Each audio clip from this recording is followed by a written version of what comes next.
Eivor, good to see you. Thor's testicles! What is happening over there? Eivor? Swanborough, No. Gods, no. Don't say it, please, Eivor. Don't say it. I am sorry. Oh!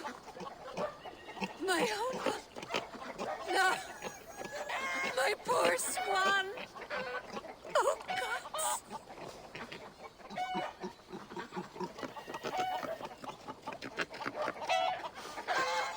He fought bravely and turned the tide to secure victory. Your dear Hunwald died a hero, and will be so remembered.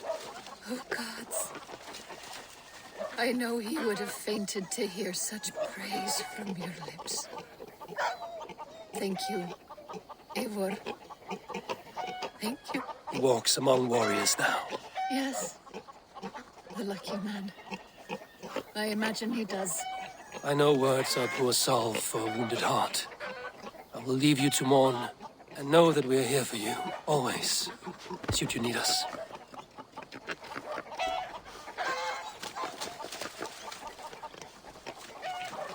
No good can come of this. What has gotten into them?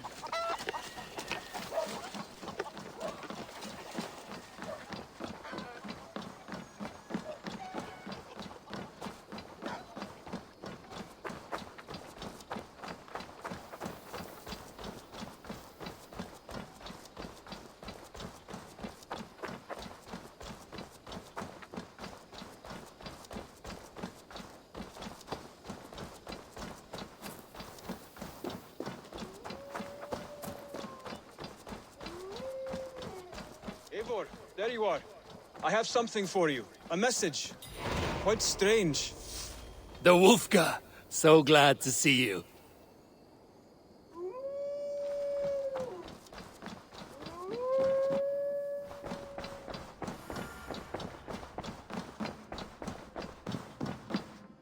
Pleasure to see you, Eivor.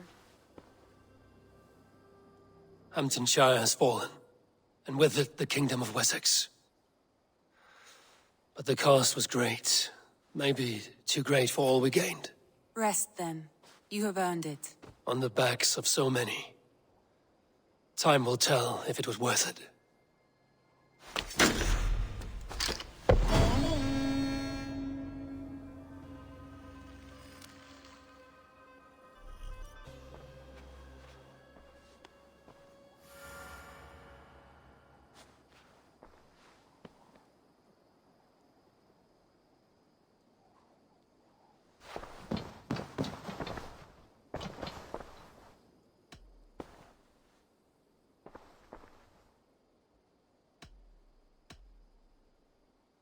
I should go.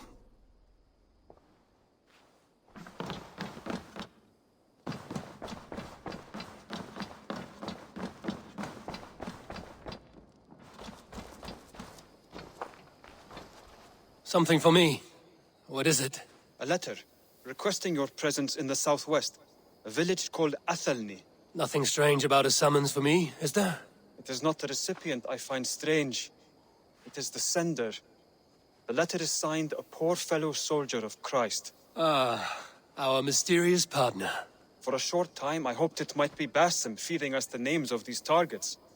He seemed the most likely man, for a time. Only one way to discover the truth. Thank you, Hytham.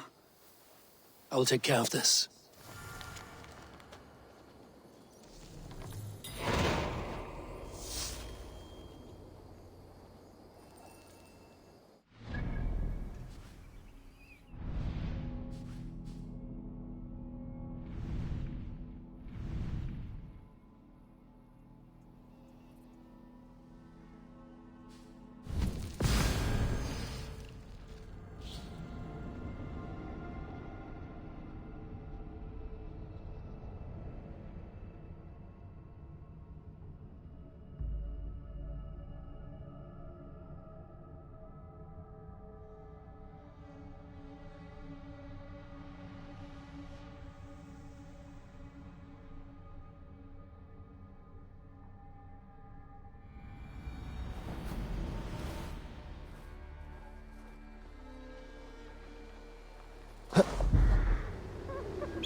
right there?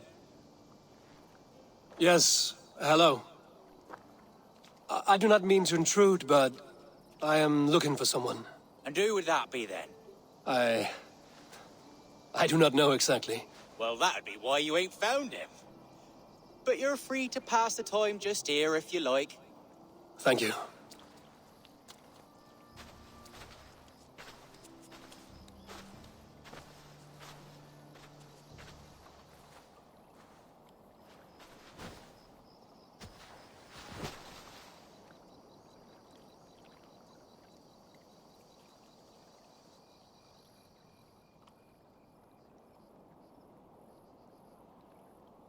These are soul cakes, love. Do you know soul cakes? I do, I enjoy them. They're small things, size of a lumpy fist, so they'll bake fast. Keep your eyes sharp. And the butter, do I baste them? No need, love. We'll leave the butter for mealtime. I look forward to it. Right then. I'll leave you to this. If you need me, I'll be doing the washing up next door. Quite a step down from your former work, Lord. As their guest, I volunteer to help with the daily chores. They offer me a bed. I tend the cakes. Do they not feel strange giving orders to their king? Or do they know? That knowledge would benefit no one. I read your message. You went through a great deal of trouble to obscure yourself as this poor soldier of Christ. As I remember, you even sent yourself one of these letters in Winchester. A clever touch. The Order wanted me dead. I had to be careful. You said you knew nothing about the Order then, pled ignorance. But you knew everything. Their names, their schemes. Would you join me for a walk? You look well, Eivor. I am. The wars have ended, and my settlement thrives. The wars have not ended. You have simply stopped fighting. But men are brewing plots in mead halls and bedrooms. You will see. And how are you, Alfred? Getting used to the idea of being unremarkable? I am well. Better than I expected. In this exile, I have found a somewhat nourishing peace. Each morning, I am awakened by the sun and growling cormorants. I bathe in the chilly water of the marsh. I eat from shrubs and drink from buckets. It is a good life. Simple. Blessed. I've never been so far west. I find it quite peaceful here. Calming. I have traveled a long way to hear one name, Alfred. Who is the Order's Grand Magister? Tell your shadowy friends that England is swept clean. Your work is done. You? Grand Magister was not a title I desired. It passed to me on the death of my brother. From my father before him. Defilers of God's majesty and grandeur. I was their master, and I loathed them. With Goodwin, I set a plan in motion to destroy the Order from within. But my troubles with the Danes delayed that plan. But your trouble with this Dane was what led to their demise. You are Norse, are you not? You have a good ear. I owe you my thanks, Eivor. For that, I give you this. The key to my study. That you may better understand the good you have done. With the Order all but destroyed, you have made room for a greater idea. One to take its place. A universal divine order, inspired by God for the betterment of man. With a poor fellow soldier at its head. You have saved England, whether or not that was your intent. Now let England save you. England is no more, Lord. You are the last of her kings, and yet you have no kingdom. Look around you. God's works are wondrous. They cannot be ignored, nor resisted. In time, all those who accept God will flourish, and all those who defy him will fall away. Should you remain in England, you too will one day be her subject. Oh, bloody crumbs! The cakes are burnt. Where is that man? Young man, where have you gone? Damn. That may have earned me a night of washing linens. I do not know if we shall meet again, Eivor. God willing we will. As one lord to another, perhaps. I'm coming, my lady. I'm here.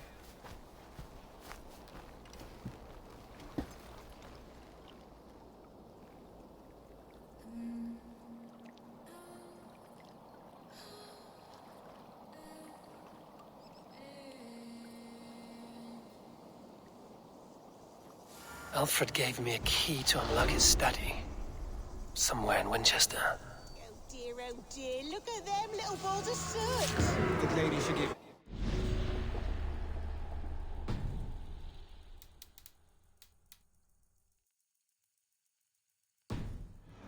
Lost in thought. No matter, just let him cool and we'll begin again. Direct me and I will obey.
I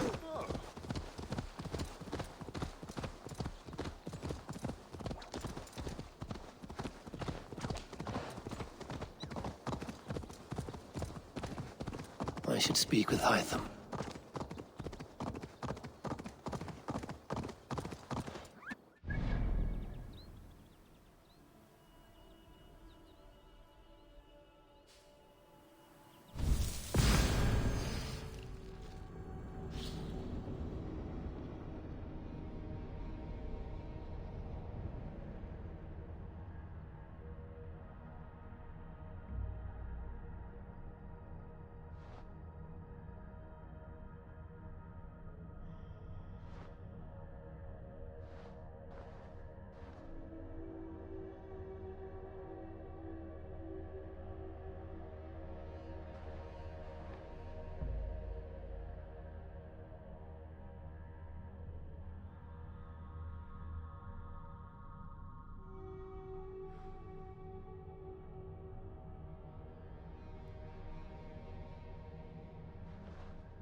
A moment of your time. Please, brother, tell us another. Yes, one more. And only because you all have such good taste. Now, this one begins a long time ago. Have you brought me anything? Here you are, Hytham. The last of the Order's sigils. You will find King Alfred's among them. King Alfred? Did our poor fellow soldier lead you to his hiding place? He did, for they were one and the same. Our poor fellow soldier of Christ was the Grand Magister of the Order of the Ancients. He turned on his own order. Fascinating. Not turned so much as trampled. His devotion to Christ and what he calls a universal order set him against them from the start. With all sincerity, he loathed the title and the duty he had inherited, and wished them destroyed. Wonderful. With his abdication, the last stronghold of the Order has been dismantled. All that remain are scraps here and there. And you, Eivor. Now that you have seen our enemy, and you understand our cause, I wonder if you would join us. Become a hidden one. Was this your ultimate goal, Hytham? A trial by fire? It is a kind offer, but I do not believe we fight for quite the same cause. Your creed demands that you keep your triumphs hidden. I prefer my glory to be in plain view for all to see. If I taught you our creed, if you spent time with it, it could open your mind to another view. Another view is always welcome, but to live without celebrating one's glory and honor and achievements is not a life for me. But know this. I would give my life in a moment for those I love and who love me in return. All here. Including you, my friend. I understand you well, Eivor. Very well indeed.